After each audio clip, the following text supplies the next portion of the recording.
अमित शाह के आगमन को लेकर कछार जिले के काटीघोड़ा विधानसभा क्षेत्र के भारत बांग्लादेश सीमा स्थित नातानपुर में जोरदार तैयारियां चल रही है। आज तैयारियों का जायजा लेने के लिए मंत्री जयंतमल बरुआ और कौशिक राय नातानपुर पहुंचे। उनके साथ प्रशासनिक अधिकारी और पार्टी के कई नेता कर्मचारी भी मौजूद थे।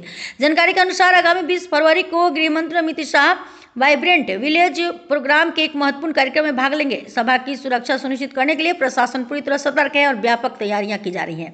काटीघोड़ा के सीमावर्ती क्षेत्र में पहली बार गृह मंत्री के आगमन को लेकर स्थानीय लोगों में खास उत्साह देखा जा रहा है। माननीय गृहमंत्री डांगरिया अहा 20 तारिखे याले आहिब।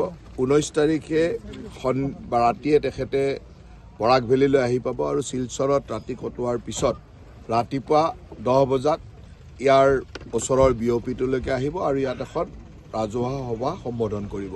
গতিকে এই সভাৰ প্ৰস্তুতি সম্পৰ্কে আমি চাবৰ কাৰণে সতীৰ্থ মন্ত্ৰী কৌশিক ৰায়ৰ লগত মই আহিছিলোঁ আৰু গোটেই ব্যৱস্থাটো ইতিমধ্যে আমাৰ জিলা প্ৰশাসন বা আৰক্ষী প্ৰশাসনে আৰম্ভ কৰিছে আৰু মই ভাবোঁ যে এই সীমান্তত আহি ভাৰতবৰ্ষৰ গৃহমন্ত্ৰী ডাঙৰীয়া উপস্থিত হোৱাটো আমাৰ কাৰণে এটা অত্যন্ত গৌৰৱৰ বিষয়। সীমান্তলৈ বিভিন্ন কথা ওলাই থাকে, সেইকাৰণে এনেকুৱা ধৰণৰ সীমান্তত আহি যেতিয়া গৃহমন্ত্ৰী ডাঙৰীয়াই স্বচক্ষে চাই যায়, বিঅপিত আমাৰ জোৱানসকলক লগ কৰি যাব, তাত থকা স্থানীয় ৰাইজৰ লগত কথা পাতিব, ইয়ে আমাক ভৱিষ্যতৰ দিনৰ কাৰণে এটা বহুত ভাল সংবাদ দিব। গতিকে মই ভাবোঁ যে গৃহমন্ত্ৰী ডাঙৰীয়াৰ এই কাৰ্যসূচী লৈ এই অঞ্চলৰ ৰাইজ অত্যন্ত উৎসাহী আৰু এই অঞ্চলৰ ৰাইজে গৃহমন্ত্ৰী ডাঙৰীয়াক আদৰিবৰ কাৰণে ৰেডি হৈ আছে।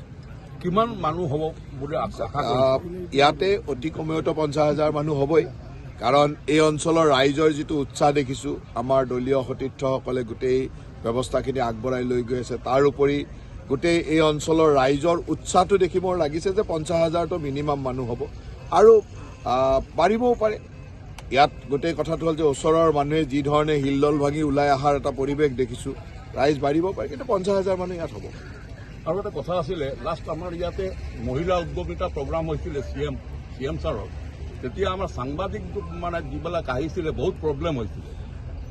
ইয়াত যি ব্যৱস্থা থাকিব আগতীয়াকৈ, কাৰণ যেতিয়া কোনোবা VIP থাকে, এই VIPবিলাকৰ কাৰণে আমাৰ DIPR ডিপাৰ্টমেণ্ট আছে, স্থানীয় DIPR ডিপাৰ্টমেণ্ট, এই গোটেইখিনি সাংবাদিকসকলৰ লগত কথা পাতিব। যদি আগত তেনেকুৱা কিবা অসুবিধা হৈছিলে, মই আয়ুক্ত ডাঙৰীয়াক বিশেষভাৱে কৈ যাম যাতে সাংবাদিকসকলৰ অসুবিধা নোহোৱাকৈ সেই ব্যৱস্থাটো আগতীয়াকৈ কৰি ৰাখে।